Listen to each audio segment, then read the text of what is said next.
Dear students, ನಾವು ಇನ್ನು ಮುಂದೆ ಪ್ರತಿಯೊಂದು ಎಕ್ಸ್ಪರಿಮೆಂಟನ್ನು ಆ್ಯಸ್ ಪರ್ ಪ್ರಾಕ್ಟಿಕಲ್ ಎಕ್ಸಾಮಿನೇಷನಲ್ಲಿ ಹೇಗಿರುತ್ತೋ ಆ ರೀತಿಯಲ್ಲಿ ಅರ್ಥ ಮಾಡ್ಕೊಳ್ಳೋದು ಪ್ರಯತ್ನ ಮಾಡೋಣ. ಸೊ ಪ್ರಾಕ್ಟಿಕಲ್ ಎಕ್ಸಾಮಿನೇಷನಲ್ಲಿ ನಮಗೆ ಏಮ್ನ ಕೊಟ್ಟಿರ್ತಾರೆ, ಆ್ಯಸ್ ಎ ಕ್ವಶನ್ ಆಗಿ ಅದನ್ನು ಕೊಡ್ತಾರೆ. ಅಂದರೆ ಏಮ್ನ ಕೊಡ್ತಾರೆ.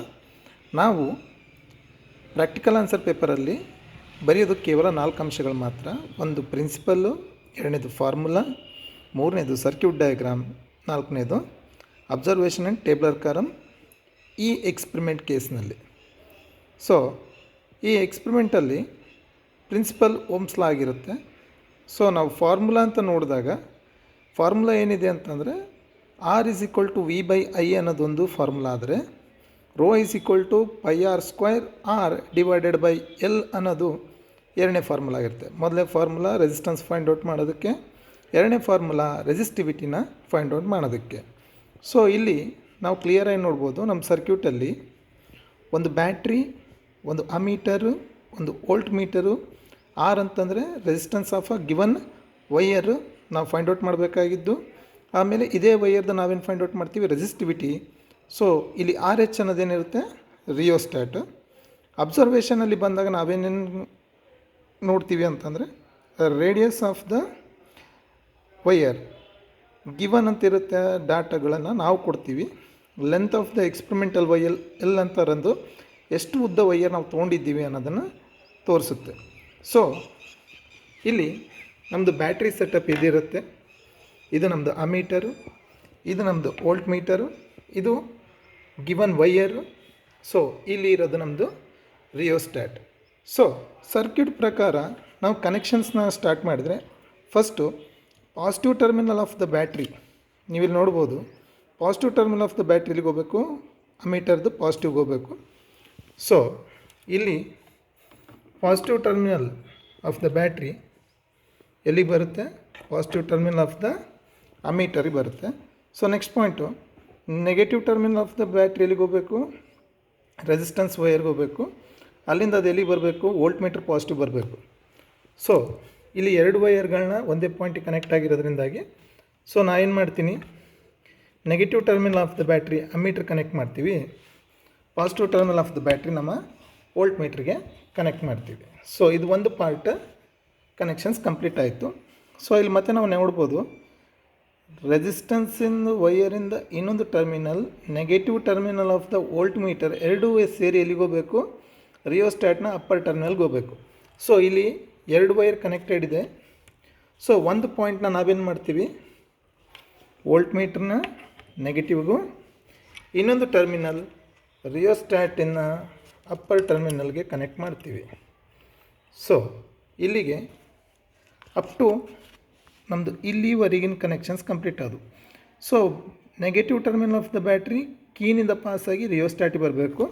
ಸೊ ನಾವು ಈ ಎಕ್ಸ್ಪರಿಮೆಂಟಲ್ಲಿ ಕೀ ಬಳಸ್ತಾ ಇಲ್ಲ, ಯಾಕಂತಂದರೆ ನಮ್ಮ ಪವರ್ ಸಪ್ಲೈ ಬಟನಲ್ಲಿ ಆನ್ ಆಫ್ ಬಟನ್ ಇರೋದ್ರಿಂದಾಗಿ on off button as a ಕೀಯಾಗಿ ಯೂಸ್ ಮಾಡ್ತಾಯಿದ್ವಿ.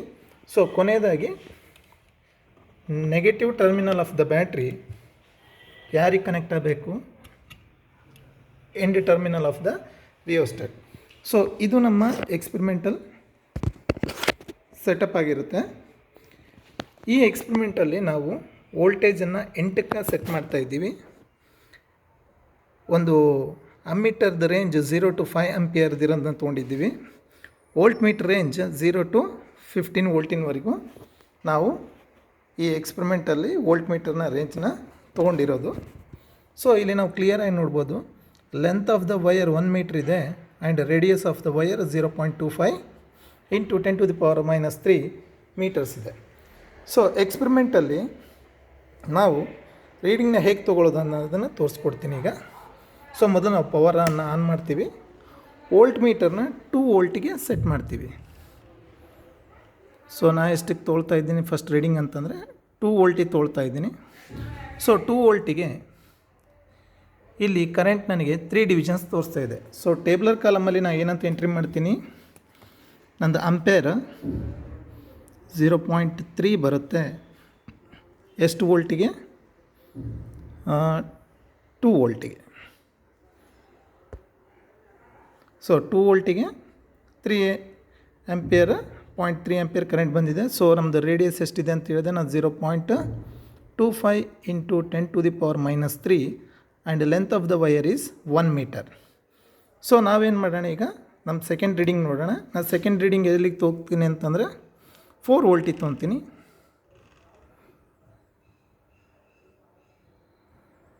ಸೊ 4 ವೋಲ್ಟಿಗೆ ತೊಗೊಂಡಾಗ ನಮಗೆ ಕರೆಂಟ್ ಇದೆ 0.6. ಸೊ ಇಲ್ಲಿ ನಾನೇನು ಬರಿತೀನಿ, ಆಂಪಿಯರಲ್ಲಿ 0.6 ಆಂಪಿಯರ್ ಎಷ್ಟು ವೋಲ್ಟಿಗೆ, 4 ವೋಲ್ಟಿಗೆ. ಸೊ ಅದೇ ರೀತಿಯಾಗಿ ಮೂರನೇ ರೀಡಿಂಗ್ ತೊಗೊಳ್ತೀನಿ 6 ವೋಲ್ಟಿಗೆ. ಸೊ 6 ವೋಲ್ಟಿಗೆ ನಾವಿಲ್ಲಿ ನೋಡ್ಬೋದು, ಇಲ್ಲಿ ನಮಗೆ 9.9 ಆಂಪಿಯರ್ ಕರೆಂಟ್ ಬರ್ತಾಯಿದೆ. ಸೊ ಇಲ್ಲಿ ಏನು ಮಾಡ್ತೀವಿ ನಾವು, 0.9 ಆಂಪಿಯರ್ ಎಷ್ಟಕ್ಕೆ, 6 ವೋಲ್ಟಿಗೆ. ಸೊ ಈ ವೋಲ್ಟೇಜು ಮತ್ತು ಕರೆಂಟನ್ನು ನಾವೇನು ಮಾಡಬೇಕು, ಈ ಫಾರ್ಮುಲಾ ಪ್ರಕಾರ ಸಾಲ್ವ್ ಮಾಡಿ ನೋಡ್ತೀವಿ. ಈ ಪಾರ್ಟಲ್ಲಿ ಪ್ರಾಕ್ಟಿಕಲ್ ಎಕ್ಸಾಮ್ನಲ್ಲಿ ಏನೇನು ನೋಡ್ತೀವಿ ಅಂತಂತಂದರೆ, ನಾವು ಫಸ್ಟ್ ಪ್ರಿನ್ಸಿಪಲ್ನ ನೋಡ್ತೀವಿ, ಸೆಕೆಂಡ್ ಫಾರ್ಮುಲಾ ಬದ್ದು ಟರ್ಮ್ಗಳನ್ನ ಎಕ್ಸ್ಪ್ಲೇನ್ ಮಾಡ್ತೀವಿ. ಅದಾದ ತಕ್ಷಣವೇ ಸರ್ಕ್ಯೂಟ್ ಡಯಾಗ್ರಾಮ್ ಹಾಕಿದ ತಕ್ಷಣವೇ ಕಂಡೀಷನ್ ಏನಿದೆ ಅಂದರೆ ಅಟ್ಲೀಸ್ಟ್ 2 ಪಾರ್ಟ್ಸ್ನ ಅದನ್ನು ನೀವೇನು ಮಾಡಬೇಕು, ಬರಿಬೇಕು, ಲಿಸ್ಟ್ ಮಾಡಬೇಕು ಅನ್ನೋದಿದೆ. ಸೊ ಮ್ಯಾಕ್ಸಿಮಮ್ ಪಾರ್ಟ್ಸ್ಗಳನ್ನ ಲೇಬಲ್ ಮಾಡೋಕ್ಕೆ ಟ್ರೈ ಮಾಡಿ. ಅದಾದಮೇಲೆ ಅಬ್ಸರ್ವೇಷನ್ ಆ್ಯಂಡ್ ಟೇಬಲರ್ ಕಾಲಮ್ ಏನು ಬಿಡಬೇಕು, ನೀವು ಎಂಟಿ ಬಿಡಬೇಕು. ನಮಗೆ ಪ್ರಾಕ್ಟಿಕಲ್ ಎಕ್ಸಾಮ್ನಲ್ಲಿ ಪ್ರೊಸೀಜರ್ ಅಪಾರ್ಟಸ್ ಇಂಪಾರ್ಟೆಂಟಾಗಿ ಬರೆಯಬೇಕಂತ ಕಂಡೀಷನ್ ಇಲ್ಲ. ಸೊ ಕ್ಯಾಲ್ಕುಲೇಷನ್ ಪಾರ್ಟನ್ನು ನೋಡೋದಾದರೆ ನಾವು ಪ್ರತಿಯೊಂದು ಟ್ರಯಲ್ಗಳನ್ನ ಇಂಡಿವಿಜುವಲ್ ಆಗಿ ಬರಿಬೇಕು. ಇಂಡಿವಿಜುವಲ್ ಆಗಿ ಬರಿಬೇಕಾಗುತ್ತೆ. ಸೊ ಟ್ರಯಲ್ ನಂಬರ್ 1ನಲ್ಲಿ ನಾನು ತೊಗೊಂಡಿದ್ದು ವೋಲ್ಟೇಜ್ ಎಷ್ಟಿತ್ತು, 2 ವೋಲ್ಟ್ ಇತ್ತು. ನಂಗೆ ಕರೆಂಟ್ ಎಷ್ಟು ಬಂದಿತ್ತು, 0.3 ಆಂಪಿಯರ್. ಓಕೆ. ಸೆಕೆಂಡಲ್ಲಿ ನನಗೆ ಎಷ್ಟು ವೋಲ್ಟ್ ಬಂದಿತ್ತು, 4 ವೋಲ್ಟ್ ತೊಗೊಂಡಿದ್ದೆ. ಅದಕ್ಕೆ ನನಗೆ ಎಷ್ಟು ಕರೆಂಟ್ ಬಂದಿತ್ತು, 0.6 ಆಂಪಿಯರ್ ಬಂದಿತ್ತು.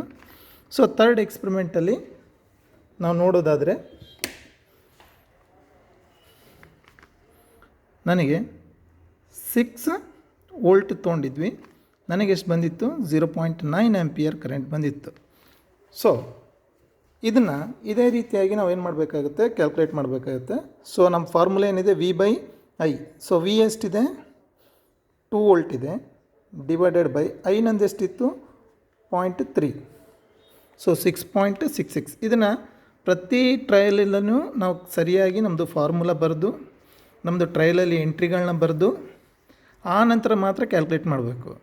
ಸೊ ಇಲ್ಲಿ 2 ಡಿವೈಡೆಡ್ ಬೈ 0.3, ಇದ್ರದ್ದು ಆನ್ಸರ್ ಬರ್ತಾಯಿದೆ, ಎಷ್ಟು ಬರ್ತಾಯಿದೆ ನಮಗೆ, 6.66 ಓಮ್. ಓಕೆ. ಇದೇ ರೀತಿಯಾಗಿ ನಾವೇನೇನು ಬರಿಬೇಕು, 4 ವೋಲ್ಟಿಗೆ ಬರಿಬೇಕು 0.6. ಅದೇ ರೀತಿ 6 ವೋಲ್ಟಿಗೂ ನಾವೇನು ಮಾಡಬೇಕು, ಫೈಂಡ್ ಔಟ್ ಮಾಡಬೇಕು. ಸೊ ಇಲ್ಲಿ ನಾವು ಈಚ್ ಕೇಸನ್ನು ಕಂಪೇರ್ ಮಾಡಿ ಕ್ಯಾಲ್ಕುಲೇಟ್ ಮಾಡಿದರೆ, so 4 volt divided by 0.6. So 6.66 ohm. ಅದೇ ರೀತಿಯಾಗಿ 6 ವೋಲ್ಟ್ ಡಿವೈಡೆಡ್ ಬೈ 0.9 ಮಾಡಿದಾಗೂ ನಮಗೆ ಎಷ್ಟು ಬರ್ತಾಯಿದೆ ಅಂತಂದರೆ 6.66 ಓಮ್. ಸೊ ನಮ್ಮ 3 ವ್ಯಾಲ್ಯೂಗಳದ್ದು ಏನು ಮಾಡ್ತೀವಿ ನಾವು, ನಮ್ಮ ಈ ಟೇಬ್ಲರ್ ಕಾಲಮ್ನಲ್ಲಿ ಎಂಟ್ರಿ ಮಾಡಬೇಕಾಗುತ್ತೆ. ಸೊ ಟೇಬ್ಲರ್ ಕಾಲಮ್ನಲ್ಲಿ ಏನೇನು ಎಂಟ್ರಿ ಮಾಡ್ತೀವಿ ನಾವು, ಈ ರೇಂಜಿಗೂ 6.66 ಬಂತು, ಈ ರೇಂಜಿಗೂ 6.66 ಓಮ್ ಬಂತು, ಈ ರೇಂಜಿಗೂ 6.66 ಓಮ್ ಬಂತು. ಸೊ ಇಷ್ಟು ಬಂದಮೇಲೆ ನಾವೇನು ಮಾಡಬೇಕು, 3ದು ಆ್ಯಾವ್ರೇಜ್ ಮಾಡ್ತೀವಿ. 3ದು ಆ್ಯಾವ್ರೇಜ್ ಅಂತಂದ್ರೇನು, 6.6 ಪ್ಲಸ್ 6.66 ಪ್ಲಸ್ 6.66 ಡಿವೈಡೆಡ್ ಬೈ 3 ಮಾಡಿದರೆ ನಮಗೆ ಮೀನ್ ವ್ಯಾಲ್ಯೂ ಎಷ್ಟು ಬರುತ್ತೆ ಅಂತಂದರೆ, ಏನು ಚೇಂಜಸ್ ಇಲ್ಲದೆ ಇರೋದ್ರಿಂದಾಗಿ 6.66 ಬರುತ್ತೆ. ಸೊ ಈ ವ್ಯಾಲ್ಯೂನ ನಾವೇನು ಮಾಡಬೇಕು, ನಮ್ಮದು ಎರಡನೇ ಫಾರ್ಮುಲಾ ಆದಂಥ ರೆಸಿಸ್ಟಿವಿಟಿ, ನಾವೇನು ಕೊಟ್ಟಿರ್ತಕ್ಕಂಥ ವೈರ್ದೇನು ಫೈಂಡ್ ಔಟ್ ಮಾಡೋದಿದೆ, ರೆಸಿಸ್ಟಿವಿಟಿನ ಫೈಂಡ್ ಔಟ್ ಮಾಡೋದ್ರಿಂದಾಗಿ ಇಲ್ಲಿ ನಾವು ಪೈ ವ್ಯಾಲ್ಯೂನ ಏನಂತ ತೊಗೊತೀವಿ, 3.142. Radius of the given wire ಇದೆ 0.25 × 10⁻³ ಹೋಲ್ ಸ್ಕ್ವೇರ್. ಈಗ ಇಲ್ಲಿ ಆರ್ ವ್ಯಾಲ್ಯೂ ಬಂತು, ನಮ್ದು ಎಷ್ಟು ಬಂತು ಆರ್ ವ್ಯಾಲ್ಯೂ 6.66. ಸೊ ಫಸ್ಟಿಗೆ ಏನು ಮಾಡೋಣ ಕ್ಯಾಲ್ಕುಲೇಷನಲ್ಲಿ, ಫಸ್ಟು ಸ್ಕ್ವಯರ್ ಮಾಡ್ಕೊಂಬಿಡೋಣ. 0.25 ಇಂಟು ಈಸ್ ಈಕ್ವಲ್ ಟು ಮಾಡಿಬಿಟ್ರೆ ನಮಗೆ ವಯರ್ದು ರೇಡಿಯಸ್ ಏನಿದೆ ಅದು ಸ್ಕ್ವಯರಾಗಿ ಹೋಗುತ್ತೆ, ಇಂಟು 3.142 ಪೈ ವ್ಯಾಲ್ಯೂನ ಮಲ್ಟಿಪ್ಲೈ ಮಾಡ್ತಾಯಿದ್ದೀವಿ. ಅದಕ್ಕೇನು ಮಲ್ಟಿಪ್ಲೈ ಮಾಡ್ತಾಯಿದ್ದೀವಿ ಅಂತಂದರೆ resistance of the wire 6.66 is equal to ನಮ್ಗೆ ಎಷ್ಟು ಬಂತು 1.30 into 10 to the power 2 3s -6 divided by 1. So 1 ಅಂದ್ರೇನು length of the wire. So ಹಾಗಾಗಿ ನಾವು ಇದನ್ನ ಏನಂತ ಬರಿಬೋದು ಅಂತಂದರೆ 1.30 ಮೈಕ್ರೋ ಓಮ್ ಮೀಟರ್. ಇದು ನಮ್ಮದು ರೆಸಿಸ್ಟೆನ್ಸ್, ಇದು ನಮ್ಮ calculated value of resistivity. So ರೆಸಿಸ್ಟಿವಿಟಿನ ನಾವು ರಿಸಲ್ಟಲ್ಲಿ ಏನಂತ ಬರಿತೀವಿ ಕೊನೆಯದಾಗಿ 1.30 ಮೈಕ್ರೋ ಓಮ್ ಮೀಟರ್. ಸೊ ನಾವು ಪ್ರಾಕ್ಟಿಕಲಲ್ಲಿ ಪ್ರಿನ್ಸಿಪಲ್ ಬರೆದಾಗ 2 ಮಾರ್ಕ್ಸ್ ಇರುತ್ತೆ, ಫಾರ್ಮುಲಾ ಬರೆದು ಟರ್ಮ್ಸ್ನ ಎಕ್ಸ್ಪ್ಲೇನ್ ಮಾಡಿದಾಗ 2 ಮಾರ್ಕ್ಸ್ ಇರುತ್ತೆ, ಸರ್ಕ್ಯೂಟ್ ಡಯಾಗ್ರಾಮ್ ಹಾಕಿ ಅದರದ್ದು ಅಟ್ಲೀಸ್ಟ್ 2 ಪಾರ್ಟ್ ಲೇಬಲ್ ಮಾಡಿದಾಗ ನಮಗೆ 2 ಮಾರ್ಕ್ಸ್ ಇರುತ್ತೆ, ಟೇಬ್ಲರ್ ಕಾಲಮ್ನ ಎಂಟ್ರಿ ಮಾಡಿದಾಗ ನಮಗೆ ಅಬ್ಸರ್ವೇಷನ್ ಆ್ಯಂಡ್ ಟೇಬ್ಲರ್ ಕಾಲಮ್ನ MTನ ಬರೆದಾಗ ನಮಗೆ 2 ಮಾರ್ಕ್ಸ್ ಇರುತ್ತೆ. ಸೊ ಟೋಟಲ್ ಇಲ್ಲಿ 8 ಮಾರ್ಕ್ಸ್ ಆಗುತ್ತೆ. ಕನ್ಸ್ಟ್ರಕ್ಟಿಂಗ್ ದ ಎಕ್ಸ್ಪರಿಮೆಂಟ್ ಕನ್ಸ್ಟ್ರಕ್ಷನ್ನ ಮಾಡಿದ್ವಿ, ಆ ಕನ್ಸ್ಟ್ರಕ್ಷನ್ಗೆ ಎಷ್ಟು ಮಾರ್ಕ್ಸ್ ಇರುತ್ತೆ ಟೋಟಲಾಗಿ 3 ಮಾರ್ಕ್ಸ್ ಇರುತ್ತೆ. Performing the experiment and entering the tabular ಕಾಲಮ್ಗೆ ನಮಗೆ ಎಷ್ಟು ಮಾರ್ಕ್ಸ್ ಇರುತ್ತೆ 4 ಮಾರ್ಕ್ಸ್ ಇರುತ್ತೆ. So substitution and calculation part ಬಂತು ಮತ್ತು ನಮಗೆ 3 ಮಾರ್ಕ್ಸ್ ಇರುತ್ತೆ. ಸೊ ಇಲ್ಲಿಗೆ ಎಷ್ಟಾಯಿತು ಟೋಟಲಾಗಿ 18 ಮಾರ್ಕ್ಸ್ ಆಯಿತು. ಸೊ ಕೊನೆಯದಾಗಿ ನಾವು ರಿಸಲ್ಟ್ ವಿತ್ ಯೂನಿಟ್, ಇದು ಭಾರಿ ಇಂಪಾರ್ಟೆಂಟು.